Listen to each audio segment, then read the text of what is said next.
my channel. So, ayun, as you can see, ito yung magiging pinaka una kong video for this channel. And, ang gagawin ko for today, para sa video to, ay magluluto ako ng chicken wings.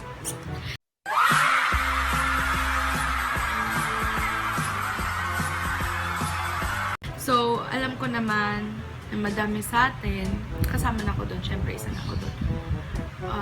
Total naka-lockdown. Hindi tayo pwede lumabas. Madami sa atin nag-crave ng mga pagkain na madalas sa labas lang natin nakakain. Yung mga, yung mga samgyup, mga anyway, mga ganun-ganyan. Total nga, naka-lockdown tayo. Hindi tayo pwede lumabas. So, ayun nga. Total lockdown, din nga tayo pwedeng lumabas. Naisipan ko, bakit hindi na lang kaya dito sa bahay natin gawin?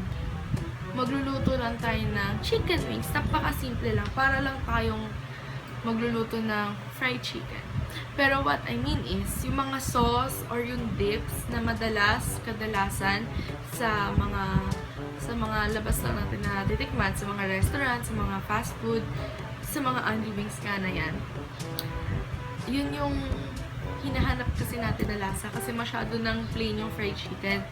So, kaya yun yung ituturo. Hindi naman literal na ituturo, pero yun yung ipapakita ko sa inyo kung paano gawin. So, ayun nga. Masyado na akong madaming sinasabi. Simulan na natin! Wait guys, bago pala ako mag-start, nakikita nyo tong buhok na to. Itatali ko yan. Hindi tayo pwede magluto ng nakalugay yan. Baka mapanood ako ni Chef Kim. Mapagalitan pa ako. Hi, Chef Kim. Itatali ko po to, opo. So, ayun nga. Hindi na nga ako naka-hairnet. Tapos nakalugay pa yung buhok ko. Mapapagalitan tayo niyan. Food safety, guys. Baka magulat na lang tayo. Yung pinapakain natin, may makita na silang buhok. Mareklamo pa tayo. Tsaka makadiscuss pa tayo. Food safety, guys. Hindi na ako. Nakita nyo naman, nakatali na yung buhok ko. Naka-apron na ako. Pwede na ako mag-start. Let's go!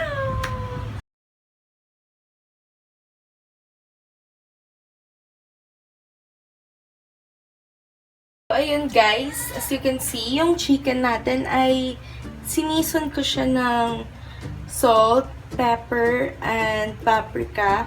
Bukod sa itong mixture natin ng pang-coat na all-purpose flour, cornstarch, salt, pepper, tsaka paprika.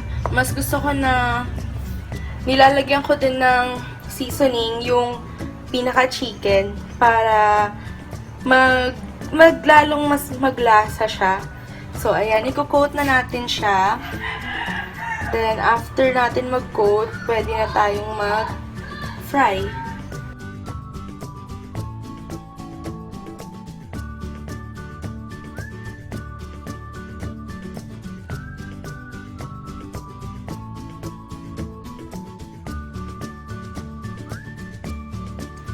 So, ayan, habang kino-coat ko yung chicken kanina, nagpainit ako ng mantika. I guess mainit na siya. Tatry natin. Prito na natin yung chicken. Ayan, mainit na siya kasi bumula na nung nilagay ko yung manok. Ayan.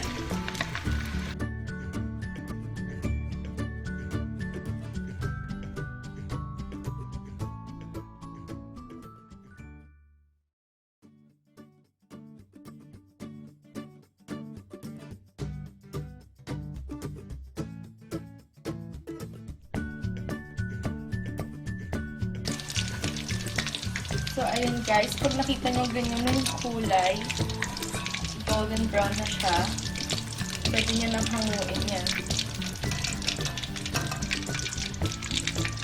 Kasi ito na yan. Ayaw naman natin ng sunog. So, after nito, pwede na natin ito.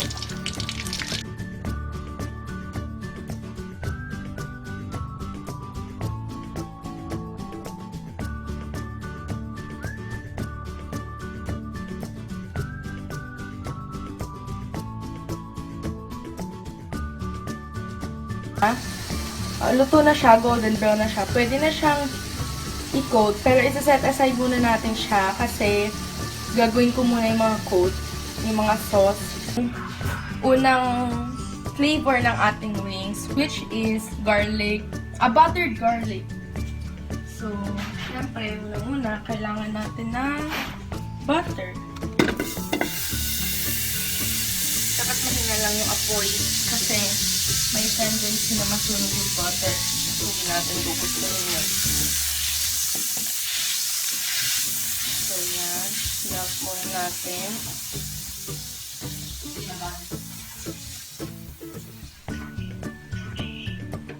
After natin ma-melt yung butter, lalagay na natin yung bawang.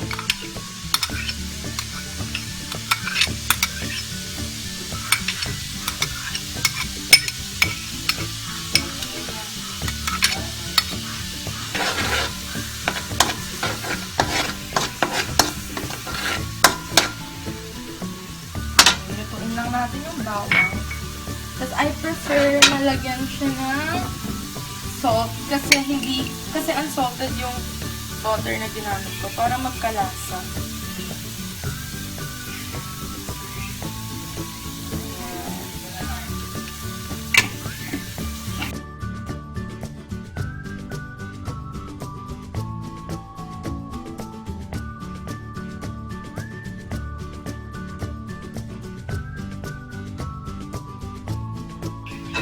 So, ayan guys, nakita nyo, nag-brown na yung garlic. Hindi siya sunog, nag-brown lang. Yan yung perfect na lutong hinahanap natin. Pwede na natin ilagay yung chicken. Yan. Tapos, luto lang. Ilagay mo yung butter. Dapat ma-coat silang lahat.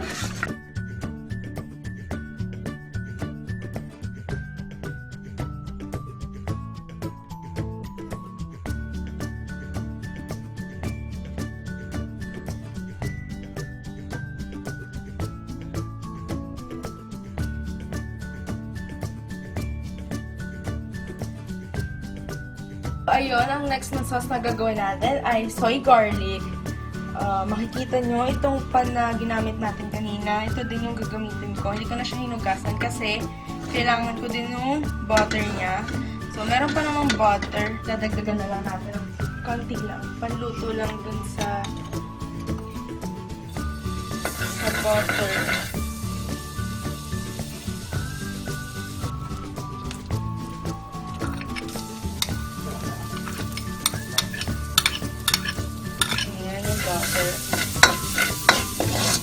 Ito, this time, hindi natin siya i-golden brown. Tamang luto lang.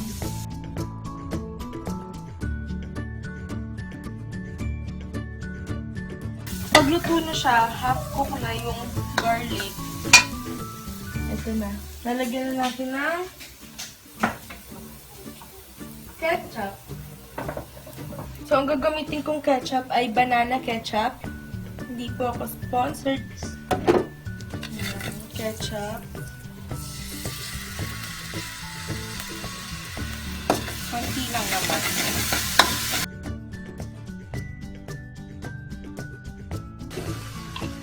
And then, oyster sauce. Yan. Dito sa oyster sauce, medyo dadamihan natin. Kasi ito yung pinaka-need natin eh.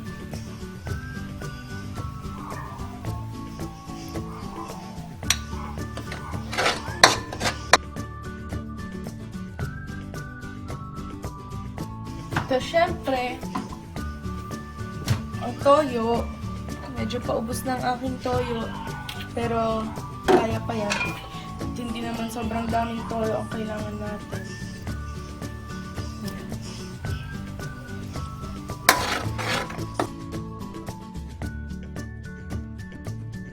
Tapos guys, ito importante to, honey. Kailangan natin lagyan ng honey, pampatamis. Dahil dapat medyo matamis itong ating sauce. Ayan.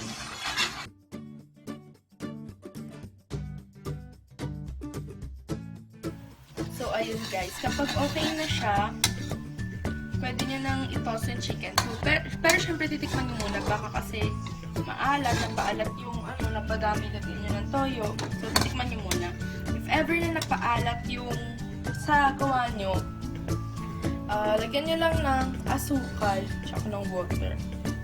So, ito okay na to. Ito-toss na natin yung chicken. Let's go!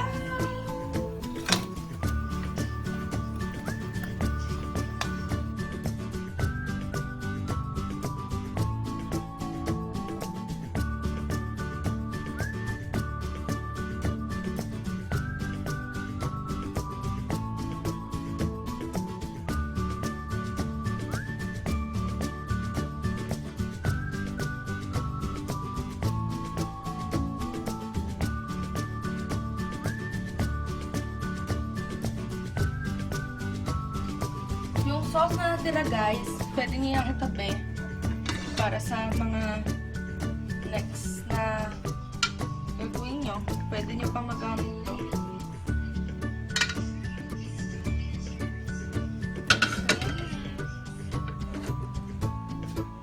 Last na flavor ng wings na gagawin natin, which is yung buffalo na flavor. So, siyempre, ang butter, hindi mawawala. Oh my God. Napalakas ata ang aking apoy. Hindi na siya tunog. Safe guys, safe. Guys, suulitin ko lang. Hindi po ako professional. And itong recipe ay aking invento lamang. Yan. Nalagyan natin yan.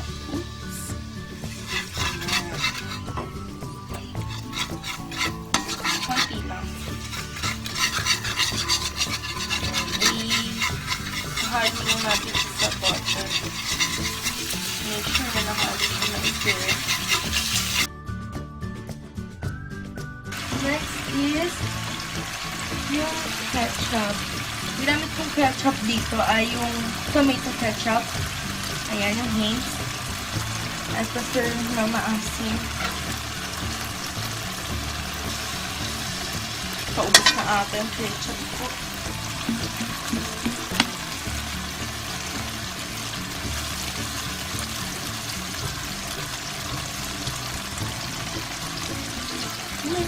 Abot ko pa. Abot pa siya guys. Actually, ang tip lang talaga dito ay tansyahan. So, kapag okay na siya sa panlasa mo, pwede na.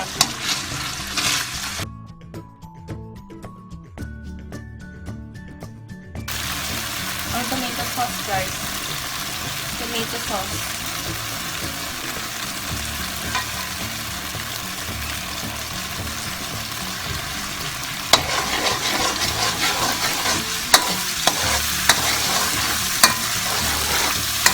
Natatagpuan ako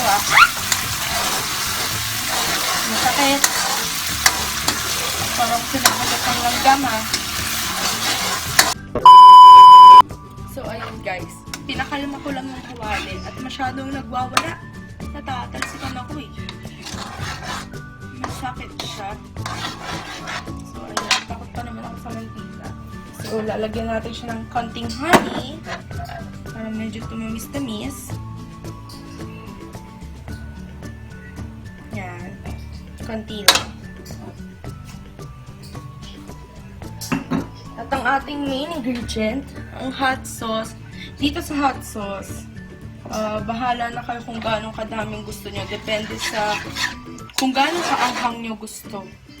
Well ako, since buffalo to, gusto ko maanghang. Ganyan. Yan. Ubusin na natin.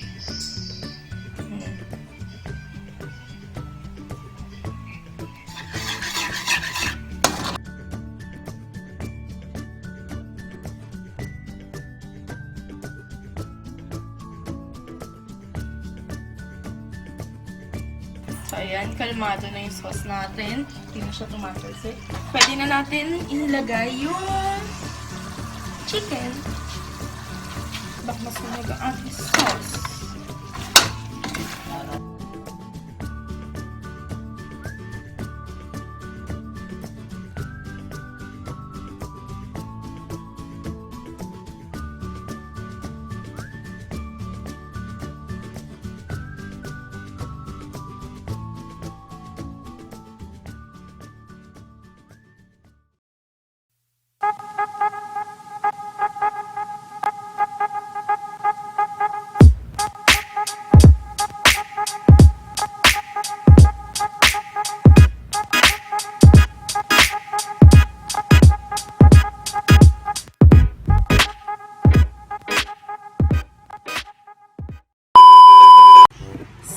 Guys, we're done cooking na. Kita nyo naman ang haggard-haggard ko na. Kasi sa totoo lang, apakainit sa kusina. Totoo lang. Pero, wala, ganun talaga. Kapag gusto mo yung ginagawa mo, kapag mahal mo yung ginagawa mo, walang ahadlang. Kahit anong init, kahit anong lamig, kahit anong pagod pa yan. Pag gusto mo yung ginagawa mo, laban.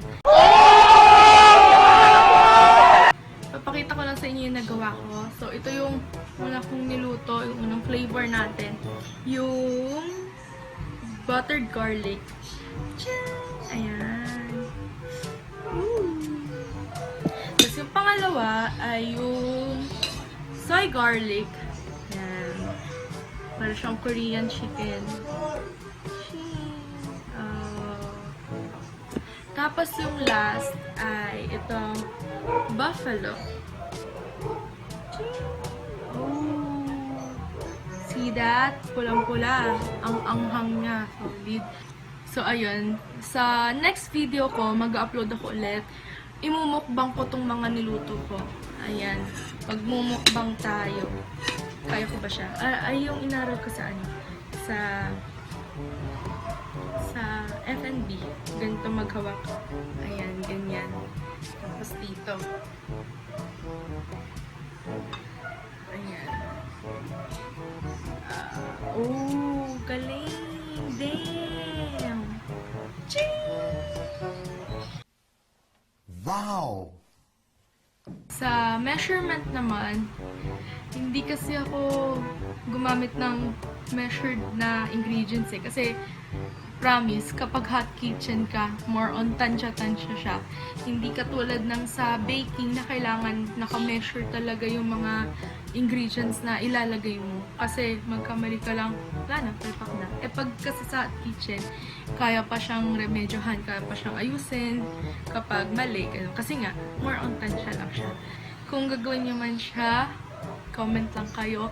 And kung may tanong kayo, mag-comment lang din kayo. So, yun lang guys. Sana nag-enjoy kayo. Thank you for watching. And please like, comment, and subscribe. Thank you, thank you. Bye!